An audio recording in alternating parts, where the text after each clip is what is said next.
जय हिंद। आज की क्लास में हम लोग कक्षा 10th क्लास के विज्ञान के अंतर्गत रसायन शास्त्र से पहले नंबर जो इसका अध्याय है रासायनिक अभिक्रिया एवं समीकरण के सभी ऑब्जेक्टिव क्वेश्चन को देखेंगे जो भारती भवन के बुक से लिया गया है। इसमें टोटल 15 ऑब्जेक्टिव क्वेश्चन था जिसे हमने आपको यहाँ पे समझाने के लिए लिखा है और समझिए इसे क्वेश्चन क्या है और इसके बाद वाले जो क्वेश्चन है उसे अगले पार्ट 2 वीडियो में लाएंगे।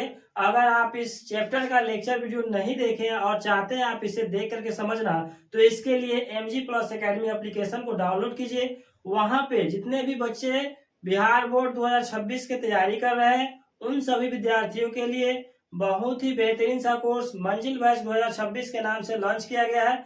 उस एप्लीकेशन पे इस चैप्टर का लेक्चर वीडियो दिया गया है जहां से आप समझ सकते हैं पूरे चैप्टर में क्या क्या जानकारी प्राप्त करनी है। तो प्यारे बच्चों हम इस क्वेश्चन को समझते हैं। पहला नंबर क्वेश्चन है कि रासायनिक अभिक्रियाओं को व्यक्त किया जाता है। रासायनिक अभिक्रिया को किसके द्वारा व्यक्त किया जाता है? तो इसका आंसर है कि रासायनिक समीकरण को समीकरणों द्वारा जो है व्यक्त किया जाता है।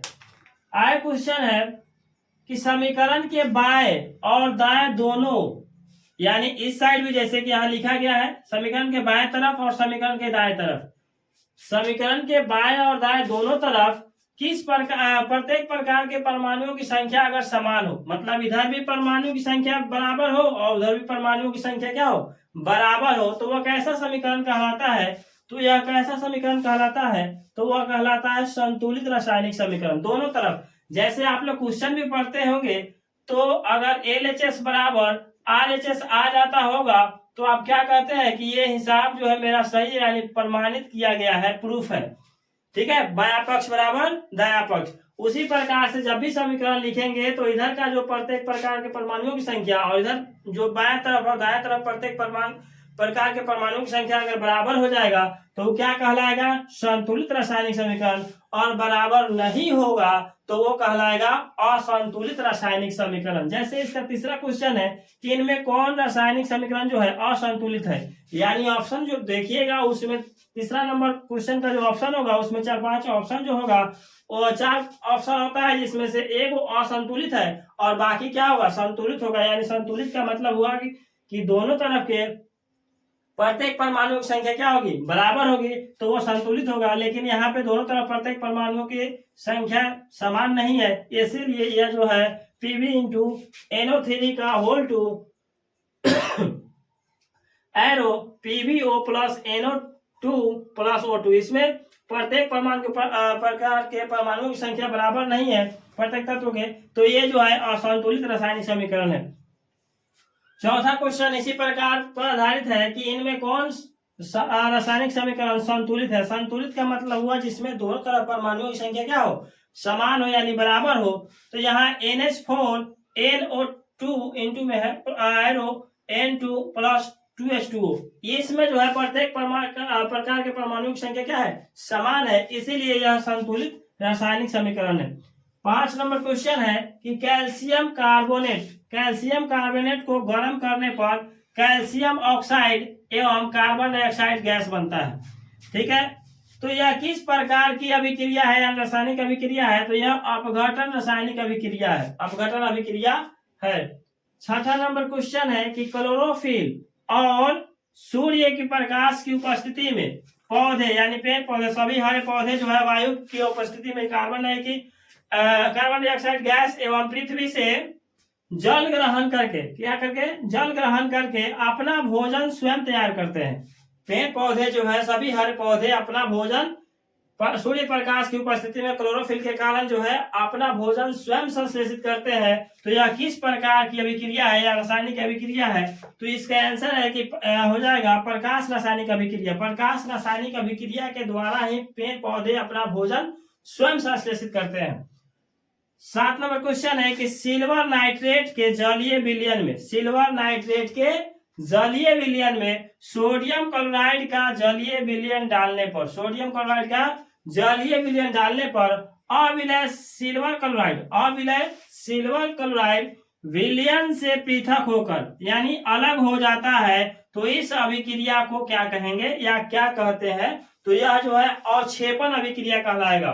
क्या कहलाएगा? अवक्षेपण अभिक्रिया, क्योंकि यहाँ अलग होने की बात किया जाए। ठीक है, 8 नंबर क्वेश्चन है कि सोडियम हाइड्रोक्साइड और हाइड्रोक्लोरिक अम्ल के बीच अभिक्रिया होने पर, सोडियम हाइड्रोक्साइड और हाइड्रोक्लोरिक अम्ल के दोनों के बीच जब अभिक्रिया होने पर सोडियम क्लोराइड बनता है। क्या बनता है? सोडियम क्लोराइड एवं जल बनता है H2O।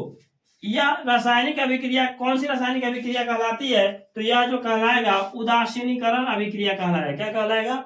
उदासीनीकरण अभिक्रिया।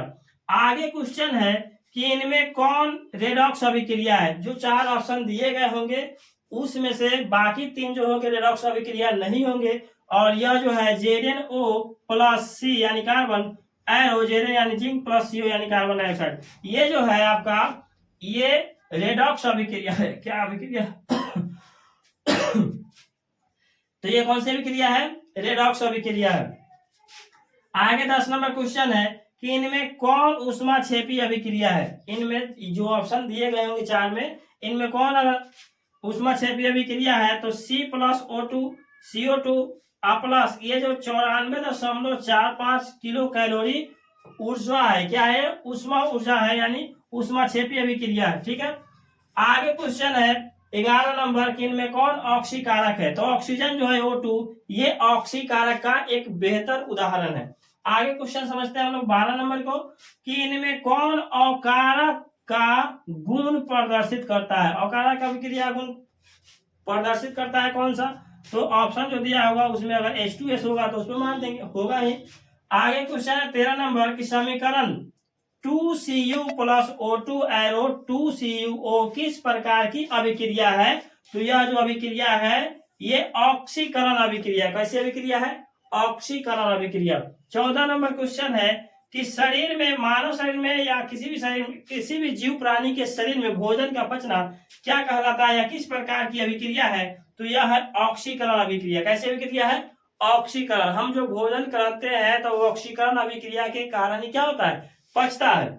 आगे क्वेश्चन है 15 नंबर, कौन सा पदार्थ बिना ज्वाला किए हुए जलता है? तो इसका आंसर है कोयला। कोयला कैसा संसाधन है? तो ये अनवीकरणीय संसाधन भी है जो एक बार उपयोग करने के बाद पुनः समाप्त हो जाते हैं। प्यारे बच्चों, जो पहला नंबर अध्याय था रासायनिक अभिक्रिया एवं समीकरण, इनसे जो वस्तुनिष्ठ प्रश्न था 15, ये हम लोग अच्छे से समझ गए होंगे। अगर आप नहीं समझे तो इस वीडियो को पुनः रिप्ले करके देखिए और इस क्वेश्चन को आप लिख करके अपने केमिस्ट्री के किताब जो ओपन कीजिएगा, उसमें जो पहला नंबर अध्याय है उसका 15 क्वेश्चन है। 15 क्वेश्चन को हम लोग अच्छे से समझे। इसका अति लघु उत्तरीय क्वेश्चन, लघु उत्तरीय क्वेश्चन और दीर्घ उत्तरीय क्वेश्चन हम अगले पार्ट 1, पार्ट 2, पार्ट 3 वीडियो में समझाने का प्रयास करेंगे। और अगर आप सभी विषयों का लेक्चर वीडियो देखना चाहते हैं, चैप्टर बाय चैप्टर समझना चाहते हैं, PDF नोट्स और रिकॉर्डेड वीडियो के माध्यम से भी आप, अगर अपने समय नहीं मिला मान लीजिए लाइव क्लास करने का, तो आप अपने समय सीमा अनुसार रिकॉर्डेड वीडियो भी देखकर समझना चाहते हैं, तो मेरे एक एप्लीकेशन का लिंक जो है इस वीडियो के डिस्क्रिप्शन में दिया गया है। आप यहां से डाउनलोड कीजिए एप्लीकेशन को, और जो कोर्स वहां पे मंजिल बैच 2026 के नाम से लॉन्च किया गया है, इसे आप एनरोल कीजिए और समस्त विषयों की तैयारी सफलतापूर्वक कीजिए। प्यारे बच्चों, अगर आपको वीडियो पसंद आई है तो मेरे चैनल को सब्सक्राइब, वीडियो को लाइक तथा शेयर कीजिए, ताकि मेरे हर आने वाले वीडियो का नोटिफिकेशन आपके पास पहुंच सके और आप क्लास को देखकर समझ सके। प्यारे बच्चों, मिलते हैं किसी अगले वीडियो में, तब तक के लिए धन्यवाद। जय हिंद।